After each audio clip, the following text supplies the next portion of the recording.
Hey, ¿qué onda, chavales? ¿Cómo están? Estamos en un nuevo episodio número 3 de la temporada 2 de su podcast, El Cimarrón Filósofo.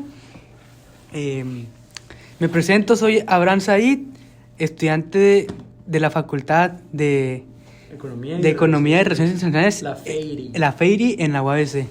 Mi nombre es Julio y soy aspirante a Relaciones Internacionales. Hola, yo soy Tadeo Romo, igualmente estudiante de Acamero, y yo aspiro a Relaciones Internacionales. Hola, me llamo Leonardo Ledesma Lerma y yo aspiro a la licenciatura en Economía. Y vamos a empezar con que sería nuestro capítulo número 3 de la temporada número 2. Ok, en este reporte de lectura nos dejaron leer el capítulo del libro que se llama La filosofía crítica de Kant, de Gilles Deleuze. Ok, en este libro nos ofrece una introducción al contexto y todo lo que será la relevancia de la obra de Kant.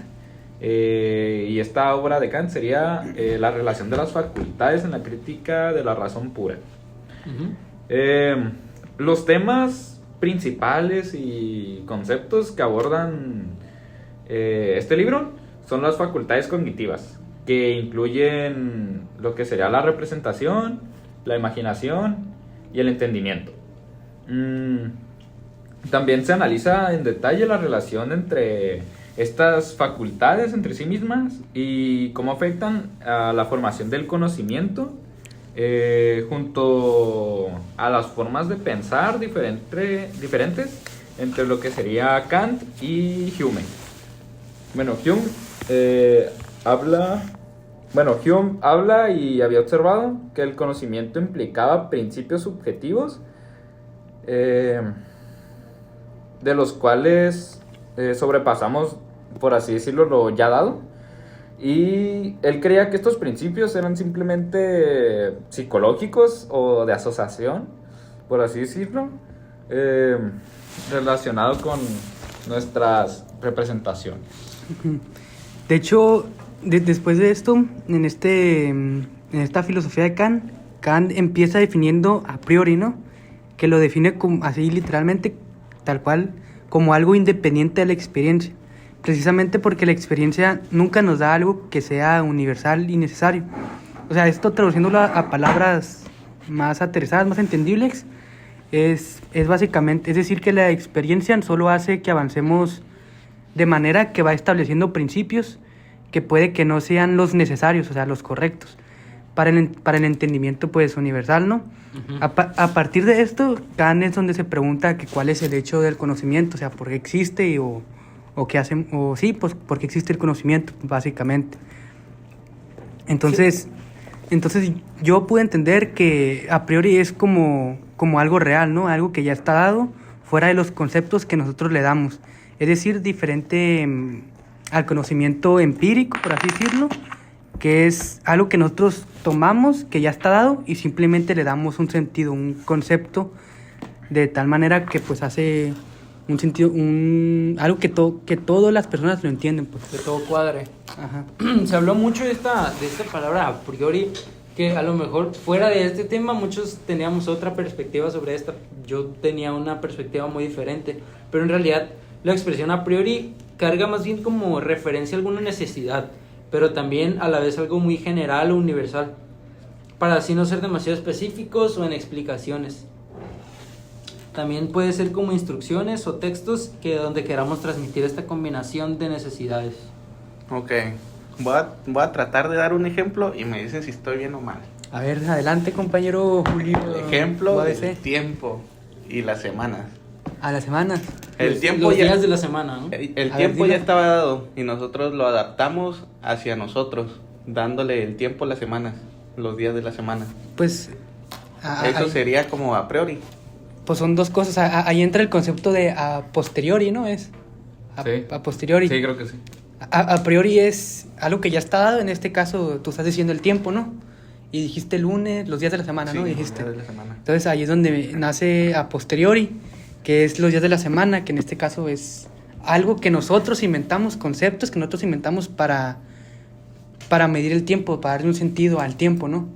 No, pero en realidad... Eso es a posteriori, algo que vino En realidad después de lo que ya todo está. en realidad todo es a priori, porque tanto el tiempo como los días de la semana fue algo que ya estaban dado y nosotros lo atribuimos con nuestra idea antes de la acción. Entonces eso significa a priori. Pues, bueno, ahí voy a seguir abarcando, ¿no? Pues si lo dices de esa manera, pues hablando ya del universo, ¿no? De que el planeta da vueltas y el sol Sí. y hay cada 24 horas se hace día y noche, ese ciclo, pues se puede decir que, bueno, esa unidad ya está.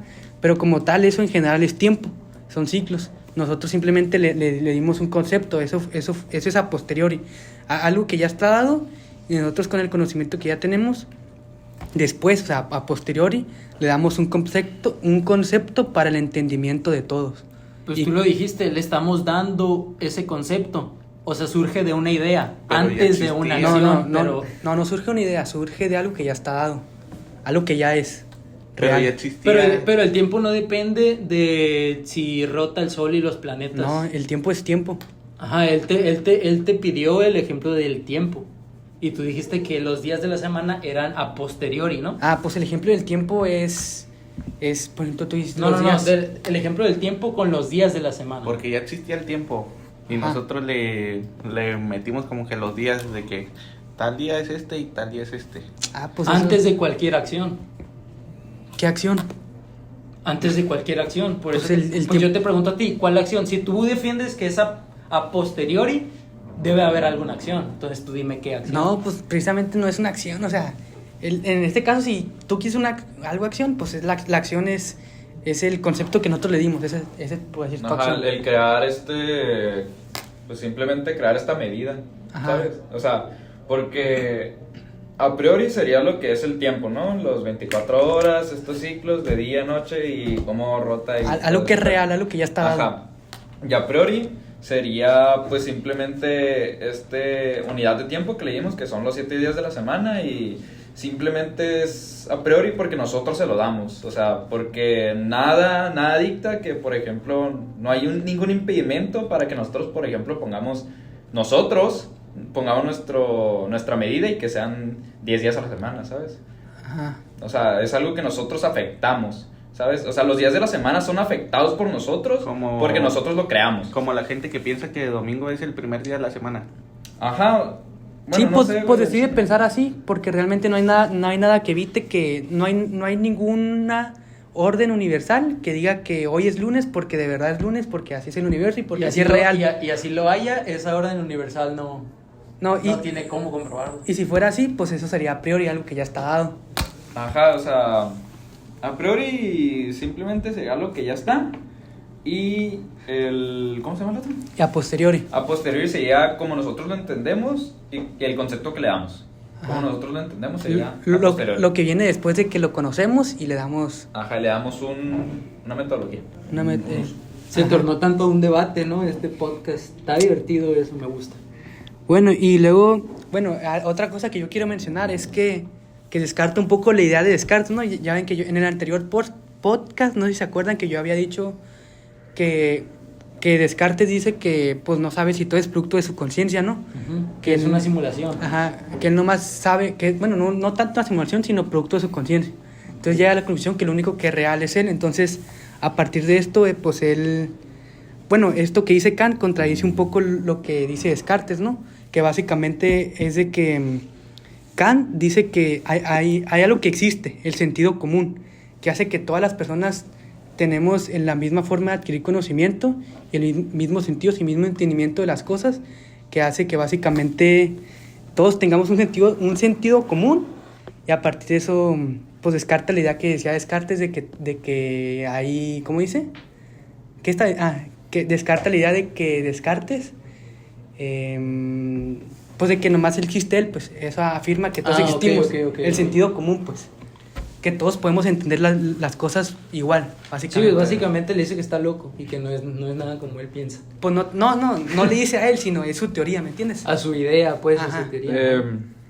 Pues cambiando un poquito el tema, pues también en este episodio nos hablan sobre lo que serían la distinción de las 3 facultades que yo dije al principio, Ajá. el cuales son de ¿cómo se llama? Las facultades del alma humana, las cuales serían la sensibilidad, que nos Ujú. permite tener percepciones sensibles, o sea, captar datos que nosotros obtenemos de los sentidos. Sí, sí, sí. Sí. El entendimiento, que nos permite organizar y comprender los datos, pues que nos dan los sentidos, ¿sabes? Y con esto, con el entendimiento, se puede decir que formamos conceptos y juicios a nuestro alrededor, ¿sabes? Y luego, por último, está lo que sería la razón, que es la que nos permite ir más allá de lo que nos dan los sentidos, ¿sabes? Los datos que nos dan los sentidos. Y pues con la razón buscas principios y fundamentos, ¿sabes? Sobre lo que sería el entendimiento. Simplemente. Ok. Sí, pues sí, ya con esto podemos pasar a las conclusiones, ¿no? Por ejemplo, mi conclusión sobre el día de hoy en este podcast va a ser básicamente, por lo que yo entiendo, ¿no? Sobre Kant, es que quiere decir que nuestra mente funciona de manera esquemática, o sea, ordena todo lo que ve y todo el conocimiento que adquiere, y que nosotros sí somos reales, ¿no? Somos seres naturales, somos parte de lo que ya está dado, y somos seres con razón, que interpretamos las cosas de tal manera, o sea, lo que ya está dado, de tal manera que le hallamos un sentido común. Lo interpretamos como lo dijiste, ¿no? Ajá, volviendo a lo atribuimos a un sentido. Ajá, como lo que hemos dicho, agarramos lo que ya está a priori y lo transformamos a posteriori. Ok. Entonces, no sé qué quieren mencionar alguno de ustedes. Pues para mí mi conclusión es muy parecida a la tuya. Realmente estoy de acuerdo con tu conclusión. Pues entonces, por el día de hoy estaríamos concluyendo este podcast, episodio número 3 del podcast Filósofo Cimarrón. Esperemos haya sido sobrado y nos vemos en el próximo capítulo. Hasta pronto.